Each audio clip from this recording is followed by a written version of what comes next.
ये कि कोई हमेशा हम देखते हैं जी खान साहब के साथ कोई डील हो रही है, नहीं हो रही।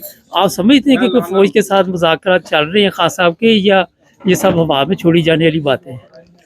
लेकिन फौज के पास मुज़ाकरात करने का मैंडेट तो नहीं है। हाँ, जी, ये ज़रूर हो सकता है कि किसी ने डाका डाला हो और वो डाकू से जाके आप बात कर लें जी, कि भाई अपना डाके का माल वापस कर दो। जी। तो आप तो अपना हक मांग रहे हो ना, इसको मुज़ाकरात नहीं कहते, इसको हक का मुतालबा कहते हैं। अच्छा, एक और चीज़ बताइए, आए दिन पाकिस्तान में जो मज़हबी नफ़रत के नतीजे में कभी स्वात में वाक़या होता है, कभी सरगोदा में होता है, कभी किसी ईसाई को मार देते हैं, कभी किसी अहमदी को, कभी कोई काबू आ जाता है।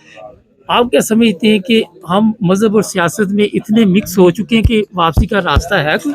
देखिए, हम तो अभी इतनी गहराई में गिर चुके हैं, अब ईसाई और कादियानी को मारने से बढ़कर हम मुसलमान मुसलमान को मार रहे हैं। जी, अभी ये जो स्वात वाला वाक़या हुआ है, उसकी तो कोई तुक ही नहीं बनती है। तो अगर हम ये जो अपने मुआशरे के अंदर इन चीज़ों की तरफ हमें तवज्जो देने की ज़रूरत है। देखिए, ये जो शिद्दत पसंदी है हमारे मुआशरे के अंदर, ये किसी भी मुआशरे को चलने नहीं दे सकती।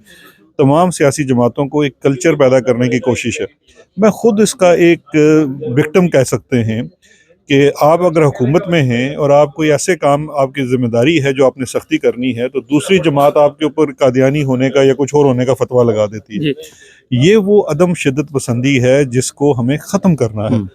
आपके अंदर मज़हब जो है वो एक इस तरह से नहीं इस्तेमाल किया जाना चाहिए दूसरे शहरियों के ख़िलाफ़, और ये एक कल्चर डेवलप करना है, सियासी जमातों को इसको काम करने की ज़रूरत है। लेकिन लोग इतने आगे निकल चुके हैं इस चीज़ में, मज़हब में, कि वो पीछे बर्दाश्त ही नहीं। देखें, सब लोगों को किरदार अदा करना है, सियासतदान ने किरदार अदा करना है, फ़ौज के लोग ने अपना किरदार अदा करना है, जो उमाल हैं, सरकारी उमाल, उन्होंने अपना किरदार अदा करना है, असातिज़ा ने अपना, और फिर उलमा ने। जी, देखिए, अगर उलमा खुद शामिल होंगे इस चीज़ के अंदर, जी। तो उनसे भी सवाल करना चाहिए।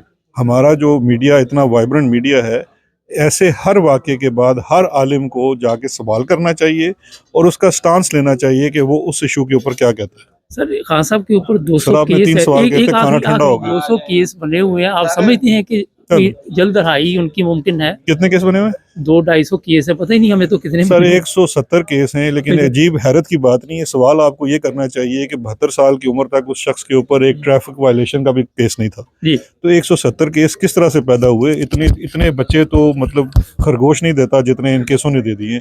असल सवाल वो करना चलें, चाहिए। चलें खाना खाएँ आप। बहुत शुक्रिया।